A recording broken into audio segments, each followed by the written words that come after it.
Hey there, drone fans. Today I'd like to try and answer the top 10 questions that you may have about the brand new DJI Neo drone. Now, I've been flying the Neo an awful lot over the last couple of weeks, and I figured out a few things that I think you'll find interesting. But let me start with the most basic question. Why would you choose the DJI Neo drone over all the other drones that are on the market today? Why would you pick this one to fly instead of another drone? And that's a tricky question to answer because the Neo is a very unique drone. It's really three drones in one. It's a selfie drone that you can fly from your hand without a controller and without your smartphone by simply powering it up, tapping a button, and having it fly a predetermined pattern around you or fly in front of you if you're doing a vlog or chase you down the road. So it's a selfie drone that you can spin up in less than 15 seconds and have it capturing some incredibly good footage and taking some great pictures. But it's also a regular drone. So you can fly this with the N2, the N3, or the RC2 controller, just like you would any other drone. So it gives you both of those experiences in one. But it's also an FPV drone. So you can use the DJI goggles and the new motion controller to fly it as you have with your FPV drone. So you're really getting three experiences in one drone in an airframe that you can essentially fit in your pocket. So it's a unique drone. It's a lot of fun to fly. Now, I know there are other drones on the market. There are larger drones, there are smaller drones, and those have their purpose. But the main difference between this and a lot of other drones on the market is the quick boot up time and the ability that you can have it out of your pocket and up in the air in about 15 seconds, which is really critical because when you think of the other drones, by the time you unfold them, power them up, sync them up to a controller, get them up in the air, frame your shot, the moment's passed. With this one, the moment never passes. So that's the first question. The second question is, because it's so small, how does it handle wind? Well, let's be honest. You need mass to resist that wind. So if you're on a really windy day, it's going to fight to try and resist that wind.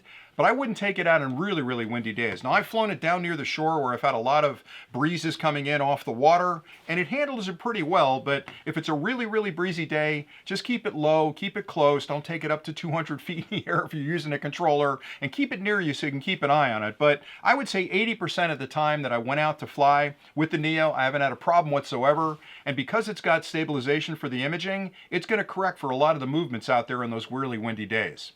All right, the next question you're probably wondering about is, a lot of the DJI drones can shoot vertical video. So if you're posting TikTok videos or you're doing other types of videos, you want to have that vertical video.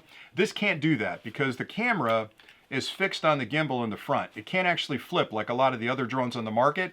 So the only way you can get vertical video out of this is to actually do that in post-editing. So you can record a normal landscape video and then crop it down to get that other vertical video framing on it. So it doesn't do vertical videos.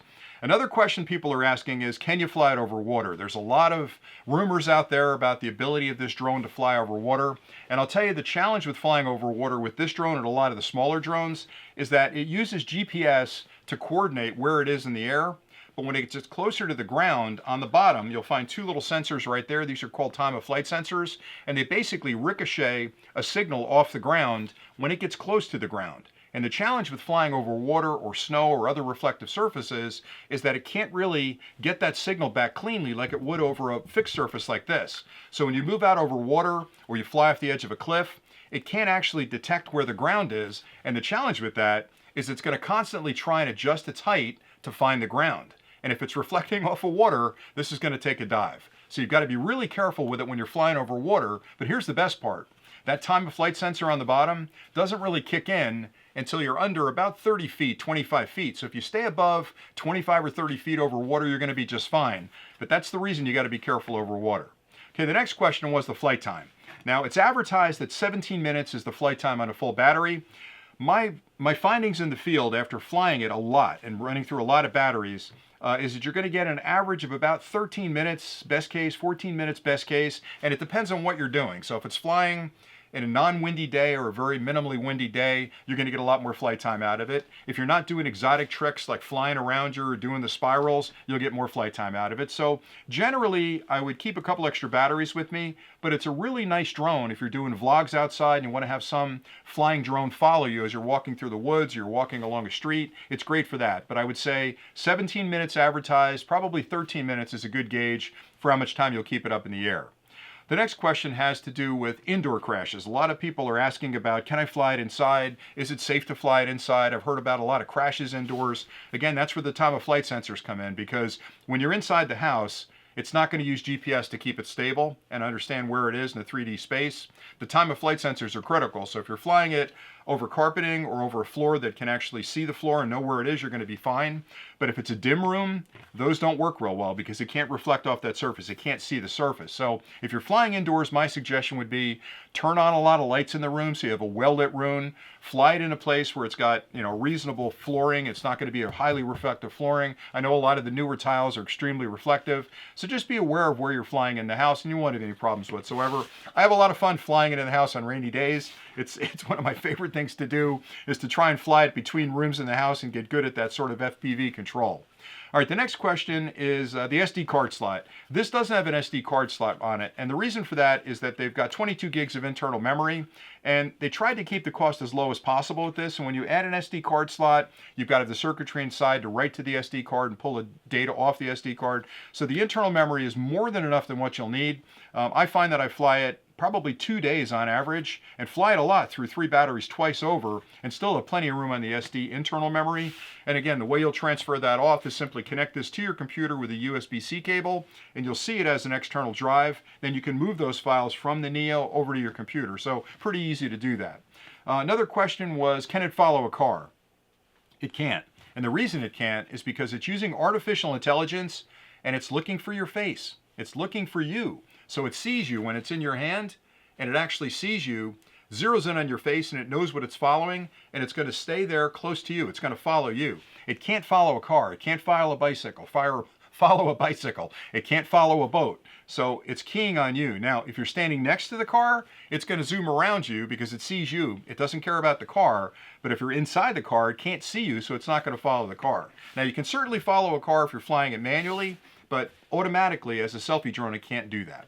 All right, the next one, or the last one actually, was the firmware. A lot of people want to know, there are new firmware releases that come out all the time over the air, and when you fire up the application, you may actually get a notice that there's new firmware out. Do you want to update? My recommendation is always accept the firmware update because there are new features, there are bug fixes, really important things in that new version of firmware that really enhance the flying capabilities of the drone. So always, I would say, always accept the firmware update. If you're super conservative, maybe you wait a couple of weeks and read the forums and see if people are complaining about it. But for me, I've had really good luck with DJI releasing new firmware. I've downloaded it to the drone and it's worked just great. The one thing I will caution you about is if you have multiple batteries, some of the firmware updates actually update the controller inside the batteries. So when you do your firmware update, before you leave to go out and fly, make sure you rotate all of your batteries through the drone, power it up, and see if it asks to do another firmware update. Probably it needs to update the battery firmware that you've just put in the drone. So always update the drone, see if the application needs an update, see if the controller needs an update if you're using one,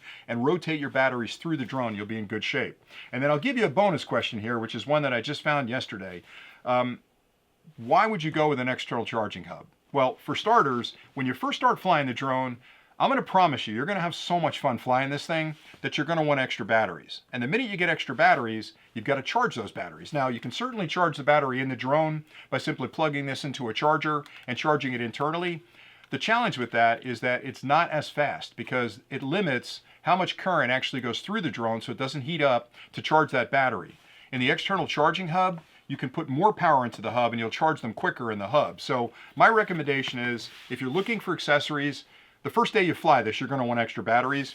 Pick up a couple extra batteries and pick up the hub because the hub allows you to pop 3 batteries into it, plug it into a USB charger. You can fire more electrons at it with a powerful charger and charge all 3 batteries much quicker than you can through the drone. The other thing I don't like about charging batteries in the drone is that I don't want to use the drone as a battery charger. It's way too expensive and delicate a product for me to be pushing electrons through the circuitry, warming everything up. Let's do that externally. And heaven forbid something happens with the battery, at least I'm only losing a battery, I'm not losing the entire drone. So my suggestion is first accessory you look into is going to be extra batteries. The second accessory is going to be a case to protect everything and keep it safe. And that's pretty much all I had for today.